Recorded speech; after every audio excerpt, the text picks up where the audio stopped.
Wear jean pants? Yes or no?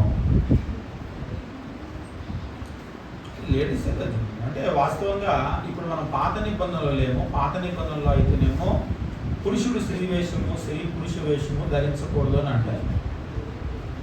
ఇజ్రాయేలీలకి వాళ్ళ culture ప్రకారము పురుషులు స్త్రీల వేషము, వేషం అంటే రూపం, అంటే స్త్రీల డ్రెస్సులు స్త్రీలకే, పురుషుల డ్రెస్సులు పురుషులకే. ఇజ్రాయేలీలు అయితే అట్లా రూపాన్ని మార్చుకోకూడదు.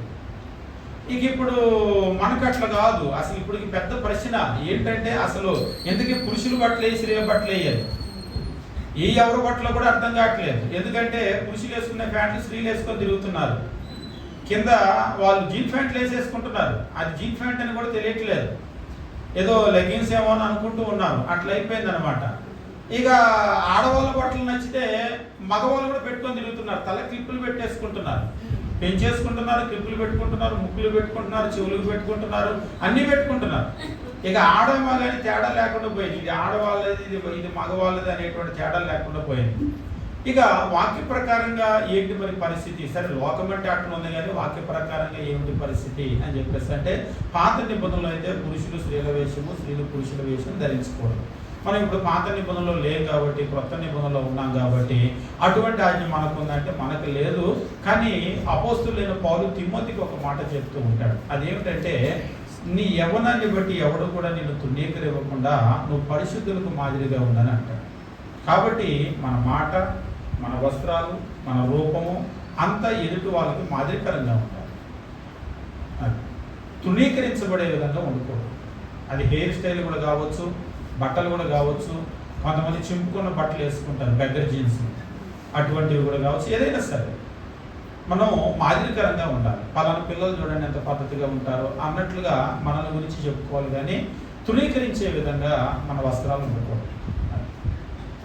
ఇక జీన్స్ అని అంటారా? నేను ఆల్రెడీ చెప్పాను. జీన్స్ అవి డిజైన్ చేసింది ఒక ప్రత్యేకంగా బొగ్గు గనుల్లోకి వెళ్ళేటువంటి బంగారు మైన్స్, గోల్డ్ మైన్స్, వాటిలోకి వెళ్ళేటువంటి కార్మికుల కొరకు డిజైన్ చేసినటువంటి వస్త్రాలు.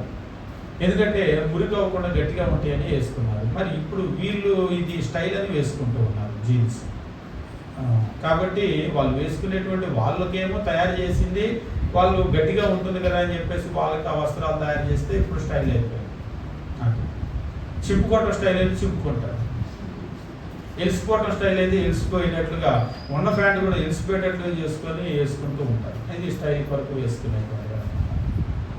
కానీ మనం వేసుకునేటువంటి దానిలో వస్త్రాలు కావచ్చు, ఏదైనా కావచ్చు, అది ఎదుటి వాళ్ళకి మాదిరికరంగా ఉండాలి. తుణీకరించబడే విధంగా మనం ఉండకూడదు. అది కూడా ప్రతి దేశానికి ఒక కల్చర్ ఉంటుంది. ఎట్లా కల్చర్? ఇప్పుడు ఇక్కడ మనకి మగవాళ్ళు లుంగీలు చుట్టుకుంటారు. అది బర్మా, బంగ్లాదేశ్ వైపు వెళ్తే ఆడవాళ్ళు లుంగీలాగా చుట్టుకోవాలి. లుంగీలు కాదు, అట్లా చుట్టుకుంటారు. అది వాళ్ళ కల్చర్. కాబట్టి అదేంటి మరి లుంగీ మగవాళ్ళ కన్నా వాళ్ళు చుట్టుకుంటున్నారు అన్నాడు ఒకసారి వాళ్ళని చూపించి. అది వాళ్ళ దేశంలో స్త్రీలు అట్లుంటారు. అది కాబట్టి దేశానికి కల్చర్ ఉంటుంది. దాన్ని బట్టి స్త్రీలు స్త్రీల బట్టలు, పురుషులు పురుషుల బట్టలు సమాజం తుణీకరించకుండా మనం వేసుకోవాలి. అందులో కూడా పౌలు గారు ఇంకో మాట యాడ్ చేస్తాడు, తగు మాత్రపు వస్త్రముల చేతనే కానీ అని అంటాడు. స్త్రీలు స్త్రీల బట్టలు వేసుకోవచ్చు, కానీ అందులో కూడా తగు మాత్రపు వస్త్రాలు.